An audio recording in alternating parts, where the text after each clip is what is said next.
Washington, the way the U.S. president sees it, Washington and Moscow have a brighter future ahead. For members of Congress on both sides of the aisle, now is the time to double down on punishing Russia. U.S. President Donald Trump's conciliatory approach during his July 16 meeting with Russian President Vladimir Putin was widely criticized in Washington. It was seen as a missed opportunity to take Russia to task for election meddling, its seizure of Ukraine's Crimean Peninsula, and other thorns in the U.S.-Russia relationship. Since the summit, which came amid a deepening probe into the Kremlin's efforts to interfere with the 2016 U.S. presidential vote, Democrats and Republicans alike have pushed forward with tough new measures against Russia. Just as Vladimir Putin has made clear his intention to challenge American power, influence, and security interests at home and abroad, the United States must make it abundantly clear that we will defend our nation and not waver in our rejection of his effort to erode Western democracy as a strategic imperative for Russia's future, said Republican Lindsey Graham and Democrat Robert Menendez in a joint statement on July 24. This week, the two, Graham sits on the Senate Armed Service Committee, Menendez on the Senate Foreign Relations Committee, announced that new legislation would enhance sanctions pressure on Russia while bolstering the capacity of the United States government to respond. U.S.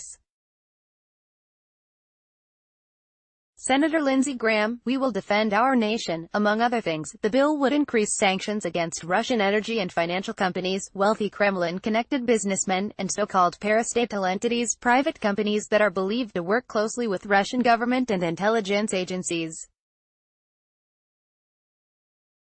It would also mandate Senate approval if the Trump administration sought to withdraw from NATO, a concern ahead of the Trump-Putin summit, and call for sanctions on Russian sovereign debt, something that some analysts have said would be a dramatic escalation of financial pressure. Like the Menendez-Graham proposal, a related measure tying the 2012 Magnitsky Act to the sweeping law that Congress passed last year, known as Countering America's Adversaries Through Sanctions, or CAATSA, has also garnered bipartisan support. It's a further indication of a wide consensus in the Senate when it comes to Russia policy. That measure, backed by Republican John McCain and Democrat Ben Cardin, would require congressional approval for the lifting of any sanctions targeting Russians under the Magnitsky Act, a bipartisan effort to punish Russian officials believed to be responsible for the 2009 death in prison of Russian tax accountant Sergei Magnitsky. The CAATSA law, which imposes a slate of penalties against Russia and was passed over Trump's objections, allows for congressional review and possible disapproval of any actions by the president to lift U.S. sanctions on Russia. U.S. Senator John McCain, "The Magnitsky Act remains the best mechanism to hold the Russian government accountable. The Magnitsky Act remains the best mechanism to hold the Russian government accountable for its gross human rights abuses and provide justice to the Russian people," McCain, who co-authored the act with Cardin, said in a statement.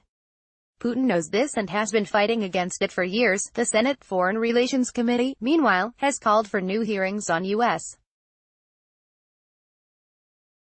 relations with NATO, Russian policies in Syria, and arms control disputes with Moscow. On July 25, it also summoned Secretary of State Mike Pompeo to testify, where he was grilled about what Trump discussed with Putin behind closed doors in Helsinki. Pompeo defended the U.S. president's approach toward Russia, including the question of whether Trump accepted the findings of the U.S. intelligence community that said Putin ordered a cyber and propaganda campaign aimed at swaying U.S. voters during the 2016 election. Trump has questioned those findings in the past.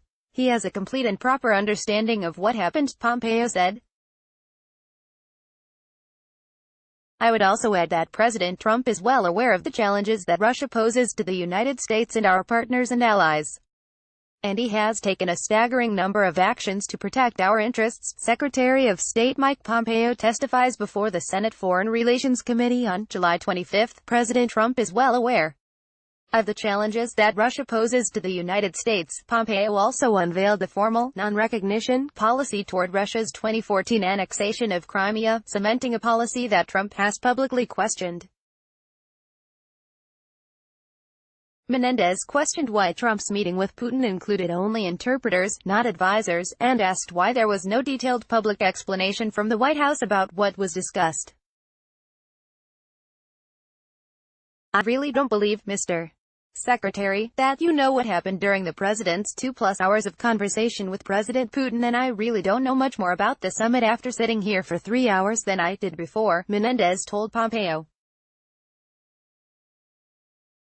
Senator Bob Menendez, "I really don't believe, Mr. Secretary, that you know what happened." In another bipartisan effort, Senator Marco Rubio, a vocal Russia critic and Republican member of the Senate Foreign Relations Committee, has pushed for a vote on legislation known as DETER. The bill, co-sponsored by Democratic Senator Chris Van Hollen, is aimed at imposing new sanctions on Russia if U.S.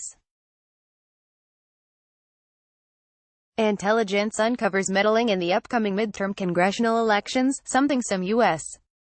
officials have warned about. "If our bill passes and the Director of National Intelligence says they interfered in 2018, these very tough sanctions will hit them," Rubio told CNN on July 22.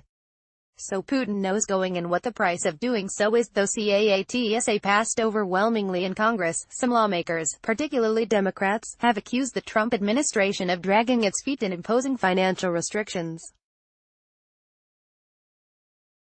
This week, Mike Crapo, the Republican chairman of the Senate Banking Committee, said he would hold hearings to review how the law has been implemented and what other tools can be used to deter Russia, according to a joint statement released along with the Republican chairman of the Foreign Relations Committee, Bob Corker. Also this week, House and Senate negotiators moved to finalize a defense bill for next year that includes guidance on spending for new weapons programs and military policy. Many of the provisions are pointedly aimed at Russia, including funding for a low-yield ballistic missile warhead aimed at deterring Russia, and more than $200 million in lethal weaponry for Ukraine. It also earmarks some $6 billion for the European Deterrence Initiative, which has deployed U.S. Army troops and heavy weaponry in Eastern Europe.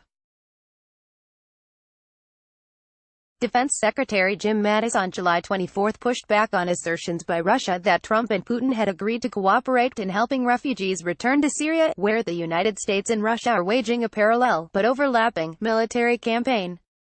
"We will not be doing anything additional until the Secretary of State and the President have further figured out at what point we are going to start working, alongside our allies, with Russia in the future," he told a news conference in California. Other statements from Trump administration officials have conflicted with White House remarks, such as Trump's comments in Helsinki in which he appeared to dispute the U.S. intelligence community's conclusions about Russian election interference. Director of National Intelligence Dan Coats publicly defended the intelligence conclusions and suggested it had been unwise for Trump to meet one-on-one with Putin. "If he had asked me how that ought to be conducted, I would have suggested a different way. But that's not my role, that's not my job," Coates said on July 19 during a conference in Colorado. In Moscow, Russian officials have openly complained about the persistent tensions, even as they reject the U.S. intelligence conclusions about the 2016 meddling. The indictment of the 12 Russian military intelligence officers in the pre-election hacking of the Democratic National Committee, announced just 3 days before the Helsinki summit, amounted to an effort by the American deep state to try and spoil the meeting, according to the Foreign Ministry. There is no doubt about the Russian side's ability and readiness to fulfill the results of this summit, but there is doubt regarding the American side, and it is not connected to things President Trump personally wants to achieve or avoid, said Konstantin Kosakyov, a Kremlin-connected lawmaker who heads the Foreign Relations Committee in Russia's upper house of parliament. It is connected to his ability to fulfill these agreements, which, to my mind, is artificially restricted by Congress and some U.S. agencies, including intelligence services, he was quoted by Russian news agencies on July 24 as saying.